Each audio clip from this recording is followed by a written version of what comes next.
Thank you.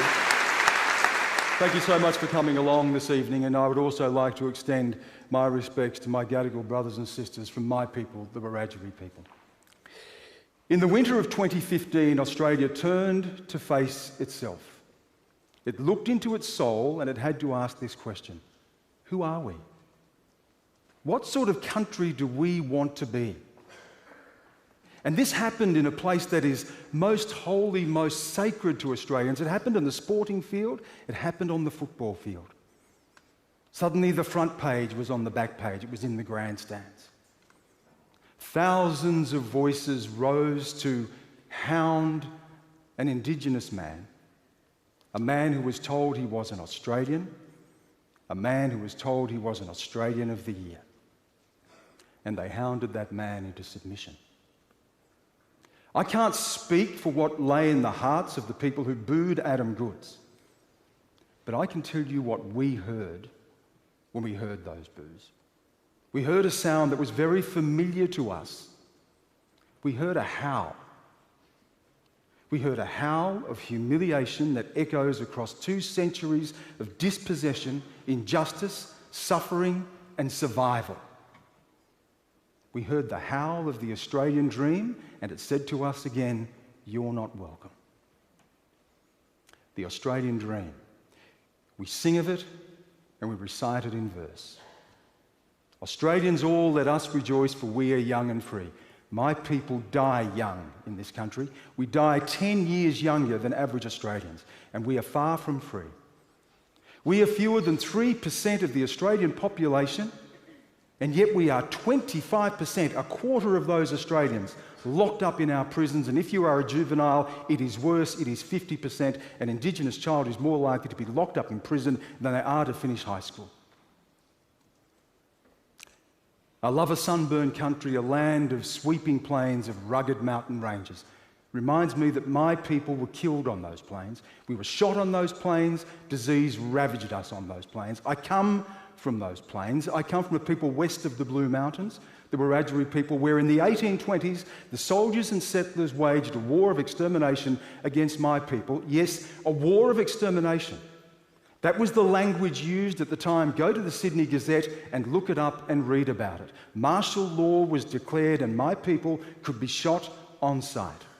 Those rugged mountain ranges, my people, women and children, were herded over those ranges to their deaths. The Australian dream. The Australian dream is rooted in racism. It is the very foundation of the dream. It is there at the birth of the nation. It is there in terra nullius, an empty land, a land for the taking. 60,000 years of occupation. A people who made the first seafaring journey in the history of mankind. A people of law, a people of lore, L-O-R-E, a people of music and art and dance and politics. None of it mattered because our rights were extinguished because we were not here according to British law. And when British people looked at us, they saw something subhuman, and if we were human at all, we occupied the lowest rung on civilization's ladder. We were fly-blown Stone Age savages, and that was the language that was used. Charles Dickens, the great writer of the age, when referring to the noble savage of which we were counted among, said it would be better that they be wiped off the face of the earth. Captain Arthur Phillip, a man of enlightenment, a man who was instructed to make peace with the so-called natives in a matter of years, was sending out raiding parties with the instruction, bring back the severed heads of the black troublemakers. They were smoothing the dying pillow. My people were rounded up and put on missions from where, if you escaped, you were hunted down, you were roped and tied and dragged back. And it happened here. It happened on the mission that my grandmother and my great-grandmother are from at Warringezda on the Darling Point at the Murrumbidgee River. Read about it. It happened. By 1901, when we became a nation, when we federated the colonies, we were nowhere. We're not in the Constitution, save for race provisions, which allowed for laws to be made that would take our children, that would invade our privacy, that would tell us who we could marry and tell us where we could live, the Australian dream. By 1963, the year of my birth, The dispossession was continuing. Police came at gunpoint under cover of darkness to Mapoon, an Aboriginal community in Queensland, and they ordered people from their homes and they burned those homes to the ground and they gave the land to a bauxite mining company, and today those people remember that as the night of the burning. In 1963, when I was born, I was counted among the flora and fauna, not among the citizens of this country. Now, you will hear things tonight, you will hear people say, but you've done well. Yes, I have. And I'm proud of it. And why have I done well? I've done well because of who has come before me. My father, who lost the tips of 3 fingers working in sawmills to put food on our table because he was denied an education. My grandfather, who served to fight wars for this country when he was not yet a citizen and came back to a segregated land where he couldn't even share a drink with his digger mates in the pub because he was black. My great-grandfather, who was jailed for speaking his language to his grandson, my father, jailed for it. My grandfather on my mother's side, who married a white woman who reached out to Australia, lived on the fringes of town until the police came, put a gun to his head, bulldozed his tin humpy and ran over the graves of the 3 children he buried there. That's the Australian dream. I have succeeded in spite of the Australian dream, not because of it, and I've succeeded because of those people. You might hear tonight, but you have white blood in you. And if the white blood in me was here tonight, my grandmother, she would tell you of how she was turned away from a hospital giving birth to her first child because she was giving birth to the child of a black person.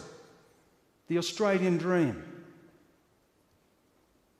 We're better than this. I have seen the worst of the world as a reporter. I spent a decade in war zones from Iraq to Afghanistan and Pakistan. We are an extraordinary country. We are in so many respects the envy of the world. If I was sitting here where my friends are tonight, I would be arguing passionately for this country. But I stand here with my ancestors and the view looks very different from where I stand. The Australian dream. We have our heroes. Albert Namatjira painted the soul of this nation. Vincent Lingiari put his hand out for Gough Whitlam to pour the sand of his country through his fingers and say, "This is my country." Kathy Freeman lit the torch for the Olympic Games, but every time we are lured into the light, we are mugged by the darkness of this country's history. Of course, racism is killing the Australian dream. It is self-evident that it's killing the Australian dream. But we are better than that.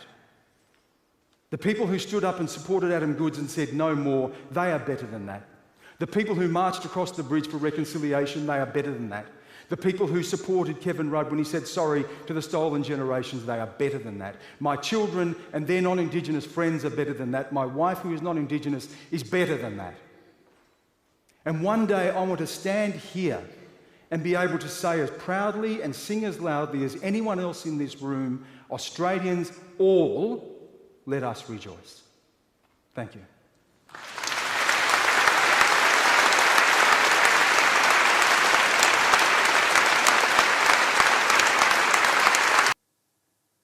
It's clear our politics doesn't treat women equally, and it's clear from our history that race determines your future. So how do you fix a broken, unequal world where the divide is only getting bigger? Welcome to Q&A.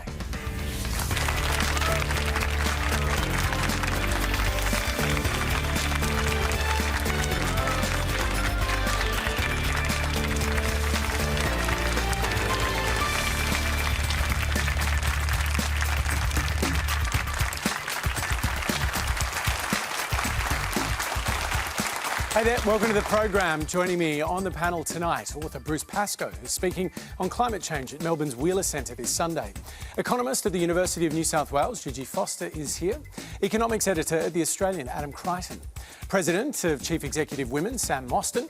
Journalist and author, Stan Grant. And joining us shortly from Paris, internationally renowned economist Thomas Piketty, who's just written a new book, Capital and Ideology. Please make all of them feel welcome.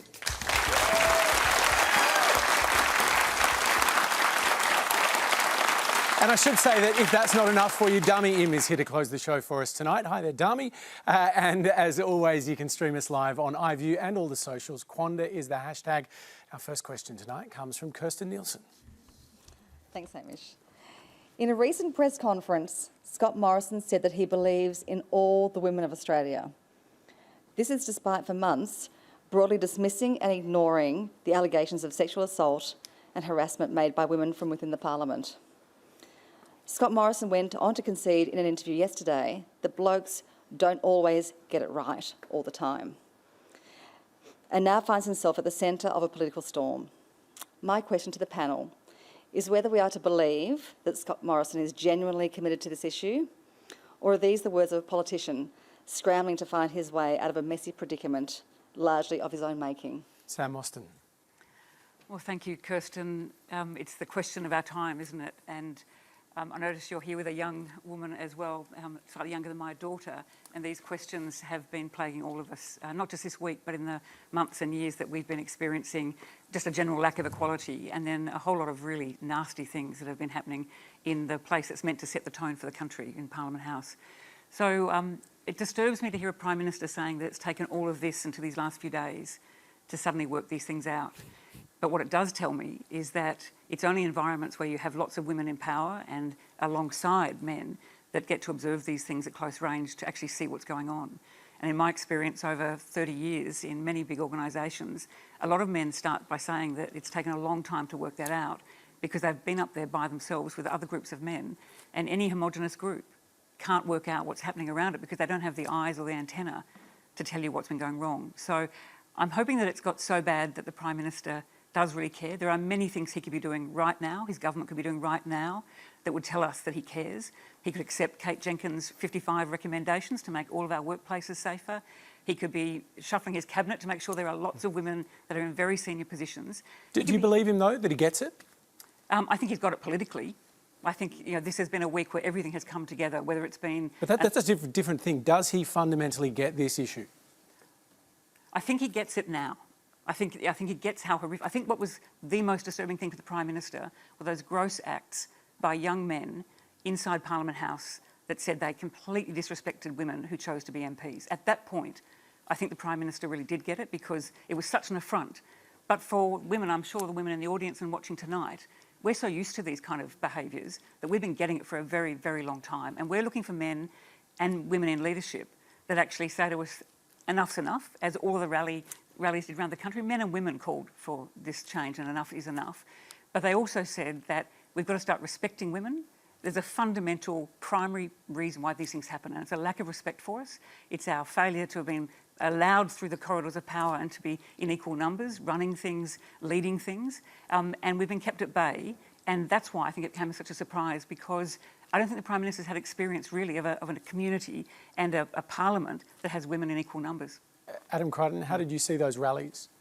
Well, look, the March for Justice, I was actually in Melbourne last week for it, actually, and I walked past it, and I must say there were so many placards which were really anti-Scott Morrison rather than, pro-woman. I thought it was a very political march. And the other thought that came to mind is, what is the tangible aim of those people who are marching? I mean, if you go back 120 years, obviously women wanted the vote, and certainly, they should have got it. Many decades later, there was abortion. But what is justice this time? It's like, it's like marching for happiness. I mean, it's, of course everyone wants it, but what is the tangible outcome? It was pretty clear, wasn't it? I mean, yes, but what can the federal government do about attitudes? It's the Commonwealth government. It can't legislate for people to be nice, right? It just can't. And no matter what the Prime Minister says, no matter what platitudes he utters, it's not going to change people's attitudes. That's up to civil society. That's what great leadership is all about. Tone from the top. The Prime Minister of the country going Most out people don't pay any attention. Do you know what would have made all the difference? Attention to what the Prime Minister says? No, they do. No, they absolutely. Only the political class does. People here do, but most people have been paying attention to the Prime Minister's behaviour, which has been keeping women down for the last couple of years. I think those people have got very comfortable with the kind of things that have been happening to women, and suddenly we all had enough. That's why the marches took place. But the thing the Prime Minister could have done... When you say we, though, I mean, it's only 100,000 or so women who marched. It's not all women who marched. I think it's bad to tarnish all men with the same brush. But we don't tarnish all men with the same brush. That's not what's going on here. That's the implication. Men are half the population. Women are half the population. There are good and bad people in both groups. And so we're more than half the population. population, and we have been held at bay. We are murdering a woman once a week in this country and have been doing that for many, many years. What would it take to get a community and the top of our parliament to say, we get that we've got to change the behaviour, both of our parliaments, of our leaders, to actually listen to women? All women wanted in that rally, and the men, was to be listened to. And then, I'm actually certain that if the Prime Minister and his Cabinet had gone out onto the forecourt of Parliament House, I don't think they would have been booed. No one else from the Parliament that went out was booed. I think they would have actually been asked to listen to all those speakers and then to listen to Brittany Higgins explain what it's like to be a survivor of an alleged rape metres away from the Prime Minister's office. I mean, Just to be listening clear, that- I'm obviously not condoning any of the things that went on. They are shocking, they are awful, and they should be prosecuted and sacked, and kind of depending on the allegation. But we just have to keep things in But did proportion. you get the sense, That's all though, I'm that suggesting. this was the moment when almost every woman in the country felt every part of those things that had been going on had happened to them in some part of their life, and suddenly Almost everyone in the country? How do you know that? I mean, that's just Stan Grant, should we do it? Stan Grant, how did you observe what's going on in Canberra right now? There are a couple of things, and I think Adam has a point to this extent, that protests do not always indicate mood and do not always presage political change. Remember the Vietnam moratoriums, the biggest protests Australia's probably ever seen, 250,000 people out constantly. The Holt government at the time was returned with an increased majority. We saw 200,000 people walk across the bridge for reconciliation. John Howard would not say sorry. John Howard was returned to office time and time again. I don't know that political movements necessarily translate to that political change or that mood. Another point I would make, though, and I think this is something that has been very apparent to me, is that as necessary and as urgent and as righteous as these claims are, and this movement is, there have been so many women's voices who have not been listened to for a long time. And I just want to say, when it becomes a white middle-class issue, when it is in private schools, when it is in Parliament House, when it is in the press gallery, we take notice. But when Aboriginal women who have been suffering domestic violence rates 40 times higher than the rest of the population, 10 times more likely to die as a result of that violence, when I have seen Aboriginal women marching and protesting and calling for support for generations, I did not see the same women outside Parliament House. When poor women, when migrant women, when refugee women have suffered these things, I did not see the same media attention. Poor women don't get interviewed on television programs. They're not on Q&A. There are a lot of voices that are not listened to here, and I think while this is a movement and a moment, we need to also reflect on our own blindness and our biases, that we can walk past the suffering of others for such a long time until it lands in your own backyard.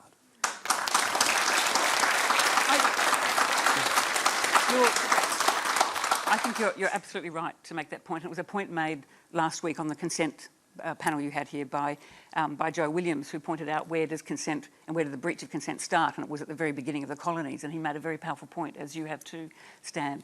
It's not to say, though, that if those mistakes have been made and that those women have not been listened to in the past, that this isn't the moment when we all unite and where we have to listen. And I think many of those women, migrant women, women who are on temporary visas, women who have been decimated by the lack of respect for their allegations, whether it's sexual harassment or sexual assault or worse, they came together. And whenever I go to large groups of women now, with a lot of the women you've described, a lot of Indigenous women, a lot of recently arrived migrants, and we talk about the anger that is sitting in the pits of our stomachs, the anger, the fury and the sadness, I think we're drawing on a number of those women's experiences. What a shame it is, Sam, that a nation reveals what it is by what it cares about. And what a shame it is that it has to happen in white middle-class society for people to suddenly say there is a massive problem here. And it's been happening, as you well know, in factory floors, in homes, for Aboriginal women.